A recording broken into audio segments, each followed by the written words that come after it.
Khushkhera factory blast से जुड़ी हुई खबर। आगजनी में मृतक श्रमिकों के डीएनए सैंपल फेल हो गए हैं। डीएनए के लिए भेजे गए अंश पर्याप्त नहीं थे। जलकर राख होने से, बॉडी ज्यादा डैमेज होने से समस्या। डीएनए के लिए और भेजे गए बॉडी के सैंपल। 16 फरवरी को पटाखा फैक्ट्री में हुई थी आगजनी। हादसे में 7 मजदूरों की मौत हो गई और जल्द ही डीएनए रिपोर्ट आ सकती है। परिजनों को और करना पड़ेगा बॉडी लेने का इंतजार। तो खुशखेड़ा फैक्ट्री ब्लास्ट से जुड़ी हुई ये खबर आपको बता रहे हैं। आगजनी में मृतक श्रमिकों के डीएनए सैंपल फेल हो गए हैं। डीएनए के लिए भेजे गए अंश पर्याप्त नहीं थे। जलकर राख होने से, बॉडी ज्यादा डैमेज होने से समस्या।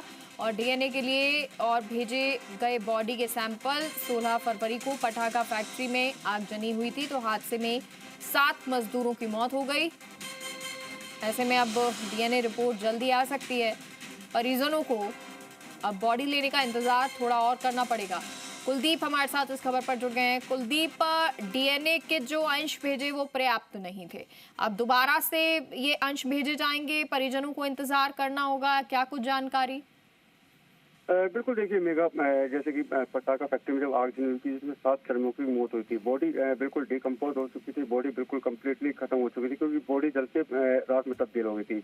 उनके परिजनों को पहचान करने के लिए उनके परिजनों के डीएनए सैंपल लिए गए थे। साथ ही जो श्रमिक थे उनके जो अंश थे उनके सैंपल जयपुर लेबोरेटरी भिजवाए गए थे। लेकिन अभी की सूचना यही है कि जो सैंपल जो जयपुर भिजवाए गए थे वो पर्याप्त नहीं थे क्योंकि बॉडी राख में तब्दील हो गई थी, तो सैंपल कहीं ना कहीं थोड़े कम पड़े। तो अब आज जो जयपुर की टीम है, जयपुर की टीम दोबारा टप्पूगढ़ा सीएससी पहुंचती है, वहाँ पे जो बॉडी जो मोर्चरी में रखी हुई थी उनके जो और जो अंश थे उनको अंश को लेकर जयपुर जाती है। तो कहीं ना कहीं कह सकते हैं कि 16 फरवरी की ये घटना के बाद जो परिजन जो दूर दराज से, कोई मोतिहारी चंपारण जिले के, जो यहाँ पे आए हुए अपने परिजनों की बॉडी लेने के लिए, उनको कहीं ना कहीं 1 से 2 दिन का इंतजार और करना पड़ेगा क्योंकि जो सैंपल जयपुर लेबोरेटरी में गए वहाँ से आने में 1 से 2 दिन का समय भी और लग सकता है।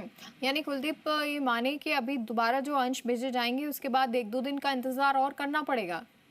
बिल्कुल कह सकते हैं क्योंकि पहले ही 3 दिन पहले ये यहाँ पे डीएनए के सैंपल लेके गए थे। तो डीएनए सैंपल ले जाने के बाद आज तीसरा दिन है। तीसरे दिन के बाद पता चला है कि जो अंश जो वहाँ भेजे गए थे वो पर्याप्त थे। तो कह सकते हैं कि आज जो दोबारा जब सैंपल गए तो उसमें भी 1 से 2 दिन का समय जरूर लगेगा, जिससे कि जो परिजन यहाँ पे जो टप्पूगढ़ा जो रुके हुए, जिनको प्रशासनिक अधिकारियों ने एक जगह वहाँ पे ठहराया हुआ है, तो उनको भी 1 से 2 दिन का इंतजार और करना पड़ेगा। उसके बाद ही जो मृत जो श्रमिक है उनको पता चल पाए, परिजनों को पता चल पाएगा कि ये किसकी बॉडी है और उसके जो वारिसन कौन है। इसमें पूरे प्रकरण में इस पूरे डीएनए रिपोर्ट आने में 1 से 2 दिन का समय अभी और लग सकता है। बिल्कुल कुलदीप, क्या जो और सैंपल थे वो अभी भेजे जाने हैं या दोबारा से सैंपल भेज दिए गए हैं?